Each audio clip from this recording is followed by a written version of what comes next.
बेटा ऑडिट का यूनिट 1 अवर हो गया है। यूनिट 2 भी मैं लवर कर दूंगा बिकॉज यूनिट 2 सबसे इजी है और सबसे छोटा है। 5 ही क्वेश्चन है। अगर कितने क्वेश्चन है? 5 क्वेश्चन है।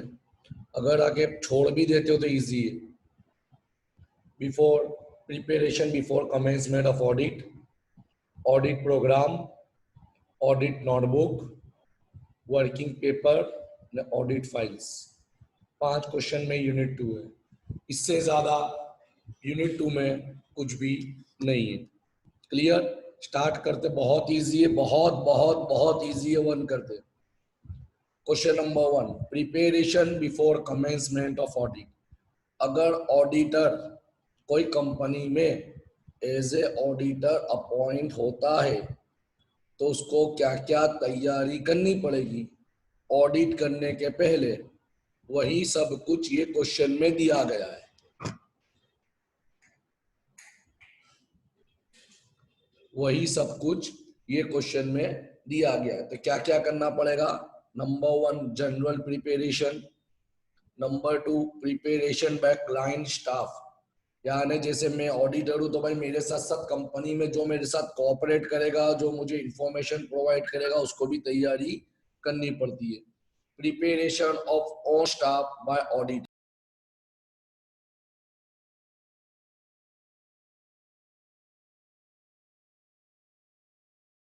तीसरा पॉइंट आता है preparation of on staff by auditor, क्योंकि ऑडिटर कितनी बार क्या करता है, अपने अलावा अपने स्टाफ को ऑडिट के लिए सेंड करता है। तो ये 3 पॉइंट पे ध्यान देना है। जनरल प्रिपरेशन, बिजनेस वाले क्या तैयारी करेंगे ना ऑडिटर क्या तैयारी करेगा। तो देखते हैं जनरल प्रिपरेशन में क्या क्या आता है। तीनों पॉइंट डिटेल में देखते हैं। तो number 1, finalize the scope of work, type of audit and audit fee. यानी सबसे पहले तो उसको ये देखना है कि उसको क्या काम करना है। क्या वो एनुअल ऑडिट के तौर पर अपॉइंटेड है? क्या वो कंटिन्यूस ऑडिट के तौर पर अपॉइंट है? क्या उसको इंटरिम ऑडिट करना है? क्या उसको कंपलसरी ऑडिट करना है? क्या उसको वॉलेंटरी यानी प्राइवेट ऑडिट करना है? तो सबसे पहले तो ऑडिटर ये देखेगा कि भाई कौन से काम के लिए उसको अपॉइंट किया गया है। टाइप्स ऑफ ऑडिट अपने पढ़ा हुआ है, एंड उसकी fees. Point number 2, obtain appointment letter. Spelling सुधार लेना, स्पेलिंग सुधार लेना।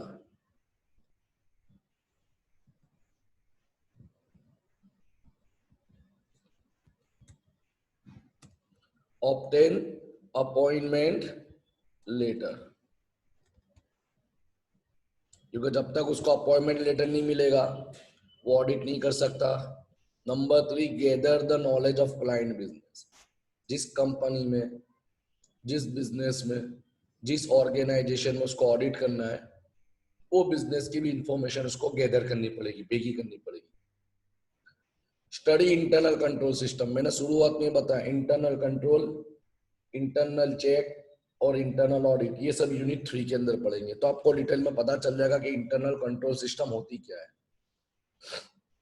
Point number 4, obtain a complete list of all books and document maintain by the client. ये भी उसको लेना पड़ेगा। क्यों? क्योंकि अपन डेफिनेशन में ही पढ़ेगा कि ऑडिट की डेफिनेशन में क्या था, verification of books, voucher, minutes, agenda, agreement, हर चीज पे ध्यान देगा। तो हर कंपनी की बुक्स ऑफ अकाउंट, जितने भी डॉक्यूमेंट मेंटेन करती है वो सब कंपनी पास से मांगेगा। Point number 6, obtain the name of director. अगर पार्टनरशिप फॉर्म का कर रहा है तो पार्टनर्स एंड अदर ऑफिसर और वर्क कंट्रोल बाय देम, यानी जो जो ऑथोराइज पर्सन है, जैसे कंपनी हो तो बीओडी, सोल प्रोप्राइटर हो तो जो इंडिविजुअल रिस्पॉन्सिबल है, पार्टनरशिप फॉर्म हो तो कौन पार्टनर है और किसके पास क्या अथॉरिटी रिस्पॉन्सिबिलिटी है, वो सबकी डेटा इंफॉर्मेशन मांगेगा। Number 7, obtain the copies of annual account and auditor report for the previous year. Common सी बात है कि भाई कोई नया ऑडिटर है, इसका मतलब पुराने भी तो ऑडिट होते ही होंगे। तो पुराने ऑडिटर ने क्या रिपोर्ट बनाई थी, क्या क्या कॉपीज बनाई थी, उसने क्या क्या इंफॉर्मेशन दी थी, वो सब मांगेगा ताकि उसका काम आसान हो जाए। बिकॉज उसको पता तो चले कि भाई जूनियर ऑडिटर को कंपनी निकाल क्यों रही है, why he was not qualified as an auditor since current year। नया आया तो मांगेगा ना कि जूनियर ऑडिटर ने कुछ ना कुछ तो हुआ होगा तो इसको निकाला है, तो वो जूनियर ऑडिटर की भी रिपोर्ट अपने पास मंगवा लेगा ताकि उसको पता चले कि क्या प्रॉब्लम्स हुई है। स्टडी मेमोरेंडम एंड आर्टिकल्स, ये तो सबसे पहला ही काम होता है, क्योंकि मेमोरेंडम कंपनी की परछाई है और आर्टिकल्स ऑफ एसोसिएशन में कंपनी के रूल्स एंड रेगुलेशन क्या आते हैं वो पढ़ेगा। व्हाट आर द डीड्स, अगर पार्टनरशिप फॉर्म है तो पार्टनर के बीच में क्या नक्की हुआ है, एग्रीमेंट्स लेटर एक्सेट्रा, वो सबकी कॉपी मंगाएगा, उस पर स्टडी करेगा।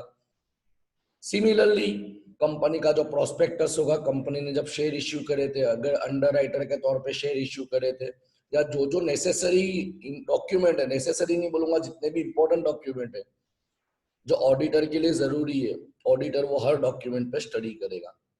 फिर उसके बाद हो सकता है, ये जरूरी नहीं है, कम्युनिकेशन विद प्रीवियस ऑडिटर ये भी कर सकता है चाहे तो। क्यों? क्योंकि प्रीवियस ऑडिटर से कम्युनिकेट करने से उसको पता चल जाएगा कि कंपनी ने कहाँ कहाँ चांसेस ऑफ एरर है, कहाँ कहाँ फ्रॉड हुए, कहाँ कहाँ गलतियां हो सकती है, कंपनी की कहाँ कहाँ मिस्टेक होने की शक्यता है, क्योंकि पुराना ऑडिटर ने ऑलरेडी ऑडिट किया हुआ है, तो is always aware about the circumstances. तो प्रीवियस ऑडिटर जो उसके पहले का ऑडिटर होगा उससे भी बातचीत करेगा। उसके बाद आता है प्रिपेयर ऑडिट प्रोग्राम, यानी ऑडिट कैसे करना है उसका प्रोग्राम तैयार करेगा। तो ये हुआ general preparation. Clear? Point number 2 आता है preparation by client staff. Auditor का स्टाफ अब क्या तैयार करेगा? क्लाइंट स्टाफ का मतलब ऑडिटर नहीं, सॉरी मेरी बोलने में मिस्टेक हो गई, कि जो कंपनी है जो ऑडिटर से डील करने वाले, चाहे वो कोई क्या कहते हैं, कंप्यूटर मैनेजर मैनेजर हो, कंपनी का कोई एग्जीक्यूटिव हो, कंपनी का टॉप लेवल का कोई भी एम्प्लॉय हो जो ऑडिटर से डील करने वाला है, तो उसको भी तैयारी करनी पड़ती है। क्या तैयारी करनी पड़ती है? तो सिंपल लैंग्वेज में जितने भी नेसेसरी डॉक्यूमेंट है उसको अप टू डेट रखना पड़ेगा, बिकॉज ऑडिटर कोई भी समय कोई भी डॉक्यूमेंट मांग सकता है। तो देखो देखते, preparation by client staff. For effective audit, client staff has to prepare themselves and keep books of account up to date. Up to data नहीं है, up to date है, थोड़ा स्पेलिंग मिस्टेक है, सुधार ले, up to date. Number 2, vouchers and document are to be kept ready. जितने भी bills है, जितने भी vouchers है, जितने भी documents है, जितने भी agreement है, सब सबको तैयार रखना पड़ेगा। उसके बाद ऑडिटर बैंक बैलेंस भी चेक करता है, तो ऑडिटर क्या बोलेगा, भाई बीआरएस आपने बनाया कि नहीं, बैंक रिकंसिलिएशन स्टेटमेंट 11 कॉमर्स में पढ़ा था ना, अगर बनाया उसके बाद वो बैंक का कंफर्मेशन लेगा। क्यों? क्योंकि बीआरएस पर्टिकुलर टाइम पीरियड का बनता है। उसके बाद बैंक के साथ कांटेक्ट करेगा। उसके बाद नेक्स्ट पॉइंट आता है प्रिपेयर शेड्यूल ऑफ इन्वेस्टमेंट। जितने भी क्लाइंट हो गए, कंपनी वाले हो गए, उनको अपना इन्वेस्टमेंट का शेड्यूल तैयार रखना पड़ेगा कि उन्होंने इन्वेस्टमेंट कहाँ किया है, म्यूचुअल फंड में किया है, कोई और कंपनी में किया, in the form of shares, in the form of debentures, in the form of deposit, in the form of bonds, in the form of preference share, कहाँ कहाँ करा है वो सब तैयार रखना पड़ेगा विथ ऑल नेसेसरी डिटेल्स। क्योंकि बैलेंस शीट के अंदर तो सिर्फ क्या आता है, इन्वेस्टमेंट, पर कहाँ करा है वो भी डिटेल क्लाइंट स्टाफ को तैयार रखनी पड़ेगी। Prepare schedule of debtor and obtain confirmation letter. जितने भी कंपनी के डेटर है, क्योंकि बैलेंस शीट में क्या लिखा जाता है, सन्ड्री डेटर, है ना, बद्दात देवादार है क्या, तो कौन डेटर है, किसके पास से क्या लेना है, वो सब लेटर्स भी तैयार रखने पड़ेंगे, बिकॉज ऑडिटर कभी भी डेटर के लिए उनके पास इंफॉर्मेशन मांग सकता है। उसके बाद prepare schedule of fix asset. तो बैलेंस शीट के अंदर आ जाता है कि बैलेंस शीट सही तरीके से लिखे कि नहीं, कि asset plus purchase minus sales minus depreciation as per the act, क्या उसने सही तरीके से कैलकुलेशन कराए कि नहीं, तो वो सब प्रॉपर नोट्स में तैयार रखना पड़ेगा। Prepare list of inventory. अब इन्वेंटरी में कितनी चीज आती है, रॉ मटेरियल भी इन्वेंटरी है, वर्क इन प्रोग्रेस भी इन्वेंटरी है, फिनिश गुड भी इन्वेंटरी है। तो जब ऑडिटर ऑडिट पाएगा तो उसको हर चीज का हिसाब मांगेगा, तो उनको ये सब चीजों को भी तैयार रखना है। उसके बाद उनको ये भी बताना है कोई इन्वेंटरी कौन सी मेथड से करते हैं, FIFO, LIFO, HIFO, specific, weighted average, simple average, periodic simple, periodic weightage, best stock method, कौन सी मेथड से करते हैं, वो सब चीज डिटेल ऑडिटर के साथ मांगेगा। इसलिए क्लाइंट स्टाफ को ये सब डॉक्यूमेंट को भी तैयार रखना पड़ेगा। Keep supporting all provisional entry ready. जो एडिशनल एडजस्टमेंट एंट्री है, जो जो इफेक्ट दी हुई अकाउंट में, वो सब चीजों की भी तैयारी रखनी पड़ेगी। Keep unaudited trial balance and profit है, और प्रॉफिट एंड लॉस बोलो, बैलेंस शीट बोलो, सिंपल लैंग्वेज में जितनी भी बुक्स ऑफ अकाउंट है उसको अप टू डेट रखना पड़ेगा। तो अपने पॉइंट नंबर 1 में पढ़ चुके हैं। तो ये काम होता है कंपनी के स्टाफ का, कि जब ऑडिटर आता है तो ऑडिट के पहले ये सब डॉक्यूमेंट तैयार रखने। अब आता है preparation staff of the auditor. After all inquiry, auditor should focus his attention to his office work. He should plan the staff required. जैसे ऑडिटर ने जनरल इंफॉर्मेशन तो ले ली, कंपनी वालों ने भी कर ली, तो ऑडिटर क्या करेगा कि छोटी मोटी मैटर होगी तो वहां कितनी बार क्या करेगा, अपने स्टाफ को भेज देगा।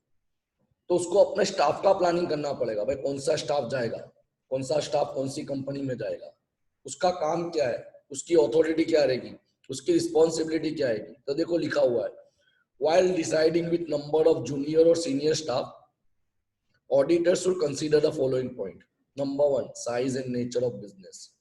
कौन से बिजनेस पे जा रहा है, उसका वेट कितना है, उसका इंपॉर्टेंस कितना है, कितनी बड़ी कंपनी है। एफिशिएंसी ऑफ एग्जिस्टिंग, अगर एग्जांपल के तौर पे जैसे लास्ट ईयर ऑडिट में नहीं किया था, इस साल भी ऑडिट में ही कर रहा हूं, तो मेरे को मालूम है कि कंपनी की प्रॉब्लम क्या है, तो मैं वो हिसाब से स्टाफ को अपॉइंट करूंगा। टाइप्स ऑफ ऑडिट, बेसिकली मैंने ऐसा नहीं बोला कंटिन्यूस ऑडिट के लिए ऑडिट सिलेक्ट होता है, ऑडिटर कोई भी काम के लिए हो सकता है, चाहे इंटरनल ऑडिट हो, चाहे ऑपरेशनल ऑडिट हो, चाहे मैनेजमेंट ऑडिट हो, चाहे कंटिन्यूस ऑडिट हो, चाहे फाइनल ऑडिट हो, चाहे इंटरनल ऑडिट हो, चाहे प्राइवेट ऑडिट हो, चाहे कंटिन्यूस ऑडिट हो, चाहे स्टैट्यूटरी कंपल्सरी ऑडिट हो। तो कौन से प्रकार का ऑडिट